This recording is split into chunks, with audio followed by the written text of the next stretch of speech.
Imagine, right now, in one instant, the money in your wallet, checking, or investment accounts could purchase only 1/10 or 1/100th of what it could yesterday.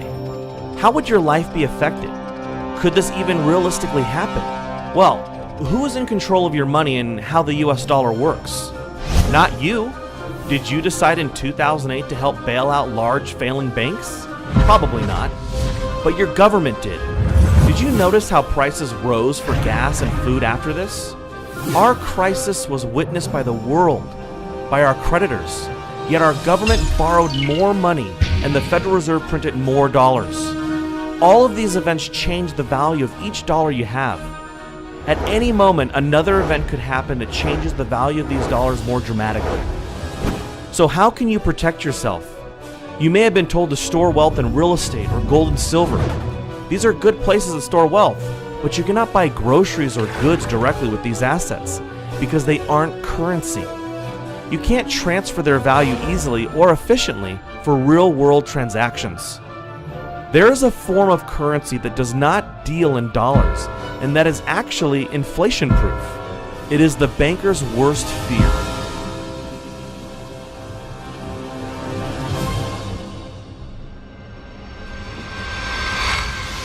Why is gasoline so expensive? Telling us which food brands are ready for the uptick in costs. The United States has just lost its top-notch AAA credit rating. 18 people have been charged in what may be one of the nation's largest credit card fraud rings.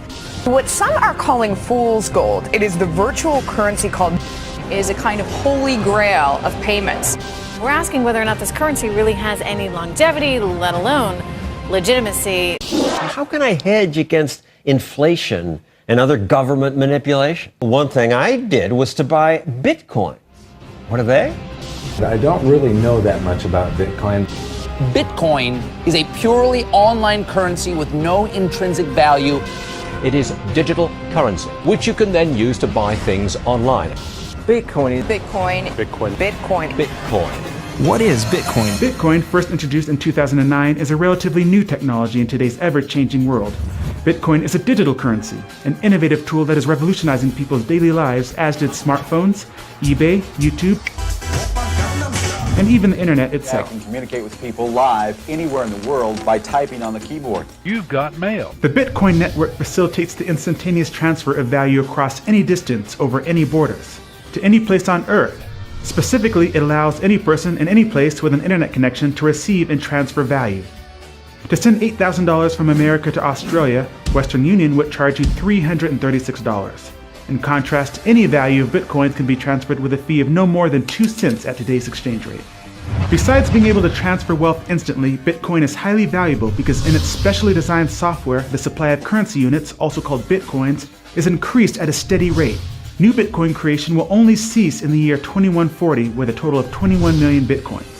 As of September 2013, there exist in circulation over 11.5 million Bitcoins, over half the total supply that will eventually be mined.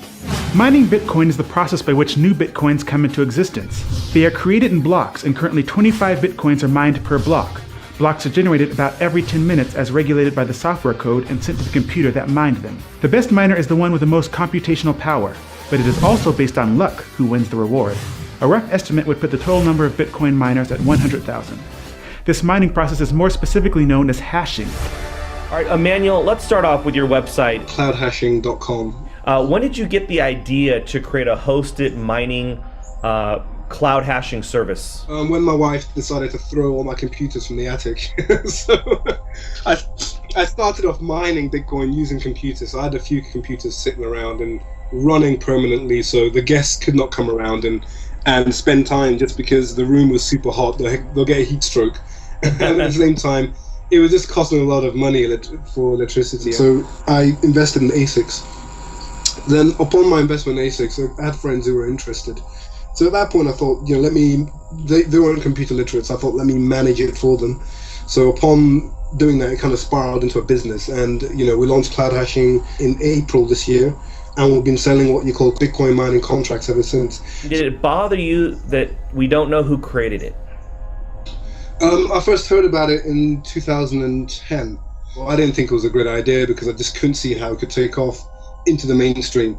And lo and behold, 3 years later, the value just skyrocketed, and I thought, oh my goodness, I missed out on a golden opportunity at the advent of something great here.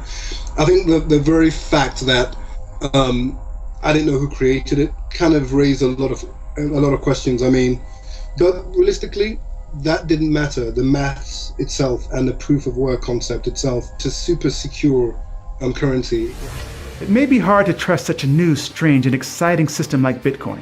Some, mainly computer technology enthusiasts, already see Bitcoin as more secure than email, online banking, and your E-Trade account. So what made you say, you know what, I'm going to trust Bitcoin?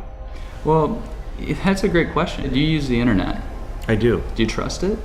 I pretty much have to. You trust the internet. You don't necessarily trust everybody on the internet. No. Right, but you trust the internet. You trust that you go in and type in on your browser and you get to walmart.com. You trust that's Walmart or whatever. Yeah. And there are legitimate actors on the internet, right? Like amazon.com. I'm sure you bought stuff there. Mm-hmm. Well, Bitcoin is very similar. It is computer code that's a protocol. Like email, a person would not normally assume anyone in this case can see, delete, or otherwise access their email account without their permission and password. There is one exception in that your email provider could shut you down or even spy on you at the NSA's request. Why should people start taking a serious look at it who want to get off the government's radar?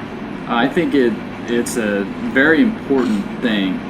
One thing that we don't really fully appreciate is the level of surveillance that we're under. And now all of your transactions are being databased, archived, stored, and they're going to be searchable forever. And you don't know who's going to be in power in 4 years or 8 years or 20 years. And you don't know what they're going to do with that information. And so why even have that information appear there in the first place? Bitcoin allows you to take control of that and to have it not even appear. This brings us to the topic of centralization. Bitcoin is decentralized. This means there is no central authority that can stop any specific Bitcoin transaction, and the same goes for the Bitcoin system as a whole. No one can lock or freeze a Bitcoin wallet or address, unlike a bank account. No one can arbitrarily create more Bitcoins than the software program was designed to make. No one can change the software without the majority of the entire network of users accepting a change. Programmers of the Bitcoin software are thus limited in their scope of changes to what the market is driving. Max Wright, he wrote a book called Bitcoin Revolution. A lot of people are fearful that the government's going to attack it. With regards to resisting government violence, I think Bitcoin has a really, really unique, to me it's a unique currency in all of history. It's never happened before. So and the analogy that Bitcoin advocates use is with regards to Napster. We all know Napster was a great file sharing tool, but it was run out of a central server in a company. There was a CEO to harass, there was a company to harass, and the government can send in men with guns and force them to unplug the server. Service is over. Bitcoin, in the same way BitTorrent solved the problem for Napster, it was decentralized and there was no one to harass. There's no you have to put a policeman in every bedroom in every house in the country or the planet to bring down BitTorrent. So too with Bitcoin. There is no one to harass. There is no CEO. It is a distributed peer-to-peer network that authorizes and guarantees the sanctity of the network. And so for that reason, it is incredibly resilient to violence. And I find it very, very interesting that at a time when we're going to, my expectation is we're going to go through a currency crisis and currency wars like we've never seen before. I'm here with Jim Rickards. He's the author of Currency Wars. I'll just throw it out there. Bitcoin, what are your thoughts? One of my least favorite topics, because I'm very skeptical of Bitcoin, but I've actually read the technical papers. I've spoken to a lot of people about it. It is cool technology. It's good encryption, the blockchain method of validating, the fact that it's decentralized and dispersed. You can fire a drone missile at a Bitcoin server and it doesn't matter because there's another one over here that's got the blockchain and they can validate. So I understand all that. It's cool stuff and it does attract libertarians and it does attract technophiles. Now that you know what Bitcoin is, you should recognize how digital currency is a threat to the current banking system and institutions. In 2008, bankers profited from the very financial crisis that they created. Imagine you had the opportunity to not participate in a government-monopolized currency system. Bitcoin can be your way out of the corruption. The banks will hate it, but they can't stop it. Bitcoin can solve a multitude of problems. Firstly, inflation. Our current money supply continually grows because it is based on debt and continual government overspending. The US money supply has actually multiplied over 10,000 times in the past 200 years. This explains why purchasing power has significantly lowered. why Coke in 1959 cost a nickel and is now about 20 times that. The supply of bitcoins has only increased at a specific rate that won't change. This means that it is inflation-proof. Bitcoin also prevents theft. If you hold cash, not only would you worry about someone stealing your wallet, but the government has been known to confiscate cash at airports and during police stops. Had an encounter with the TSA, the Transportation Safety Administration, in which they not only wanted to know who he was, who did he work for, how did he get the money that he had on him, and what did he plan on doing with that money? $4,700? Yes, sir. Why do you have all this money? Back in 2012, Mishra's friends, Rajesh and Marina Derry, were driving her cash across country when Nebraska state troopers booked them for speeding. Officers then got permission to search the car. In the back, they found 2 bags filled with cash and arrested the Derrys, believing the money was ill-gotten. You cannot steal bitcoins in a Bitcoin wallet without knowing someone's password. You can copy and store your wallet in an unlimited number of locations and access it from anywhere with internet access, just like email. With Bitcoin, it is much easier to move your money, as we noted earlier. It's also easier to keep your transaction private should you want to remain anonymous from your peers or even the government. Your name is not connected to your Bitcoin address unless you choose to through a third-party service that uses Bitcoin. The government would need to know and control the entire internet to track or stop Bitcoin payments. Lastly, a great benefit for Bitcoin is the ease of starting your own business. You can set up a Bitcoin address to receive money for products or services within seconds, versus trying to comply with all your country's regulations, creating a bank account, etc. You also don't have to worry about fraudulent payments because Bitcoin transactions are irreversible. Your business would not have to pay large fees to credit card companies either. A customer can simply use a cell phone app to send payments to you if your business has a storefront, like a bar or a restaurant. Bitcoin is already accepted on many online websites for products and services including freelance work, donations to organizations, pizza shops, auctions, electronics, web hosting, domain registration, file storage, gambling, music, clothing, graphic design, and even some massive retail outlets like bitcoinstore.com. Alright, I'm going to go to the Bitcoin store, I'm going to purchase a laptop, and I want to show you guys just how easy this is to do. You can have a lot of items on here, but we're going to pick laptops because that's what we need.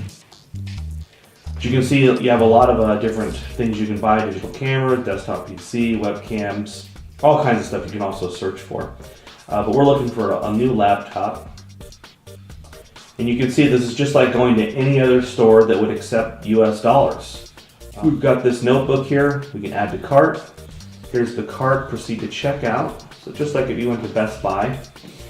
You can register or you can just check out as a guest. I'm going to check out as a guest today. We simply input our information.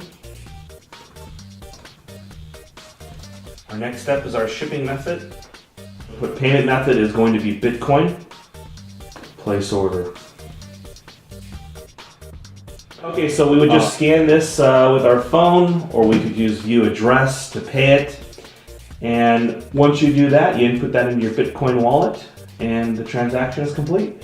Today is September 22nd, so I guess we'll see how fast they ship it out. Wow, so it's only been 2 days. Free shipping. We ordered it on the 22nd of September, and we received it on the 24th. You've got all your accessories, brand new. Yeah, same price as Amazon. I didn't pay anything extra for it. It's perfect. That was easy. Let's see what else I can do with Bitcoin. All right, so I'm on bitmit.net and I'm going to sell my old TV. A lot of my friends and stuff were giving me crap, so I ended up getting this new TV. I've had this TV for, 10 years now. It's a 62-inch. Sweetheart, some Africans from Ghana want to buy our TV with Bitcoin. Over 1,000 people attended the Bitcoin conference in San Jose, May 2013. The Bitcoin Forum has over 100,000 members discussing Bitcoin. Payment processor BitPay currently has thousands of merchants using their services to accept Bitcoin payments on their websites. As of September 2013, the value of Bitcoins created has reached $1.5 billion as determined by the free market. Bitcoin seems to be growing at a rapid rate, maybe even outpacing the government's ability to regulate it. When the Financial Crimes Enforcement Network of the Department of the U.S. Treasury announced that virtual currencies are subject to the same rules as other currencies, the price didn't crash. In fact, it went up from there, as if attempts to regulate Bitcoin don't matter. This idea that somehow you're escaping government scrutiny or you're outside the government matrix or whatever. It's just not true. Mt. Gox was attacked by the government. Of course, the Silk Road, now arrests have been made. So the government's watching everything you do. So there were a lot of exchange popping up, and they started getting hammered. And I mean, with all the laws and banks closing their accounts and stuff like that, and that made it difficult. But then in comes local Bitcoins. They let individuals advertise whether they want to buy or sell, and those individuals hook up with each other. And that's making it a lot easier. Buying Bitcoin is getting easier. Selling it, I guess, is getting easier too. There's no reason in the world that a privately issued currency couldn't be issued and serve maybe even better, because it's totally beyond the temptation of politicians to start meddling with the rules. Yeah. It's beyond the reach of political temptation. Now, picture a world where you are in control of your money, where you're free to spend any amount, small or large, anywhere in the world, and your identity is safe. Your money cannot be diluted by government creating it out of nothing and then giving it away to banks, special interests, towards wars, or in foreign aid. You can help stop selfish banking interests. You can shape your destiny.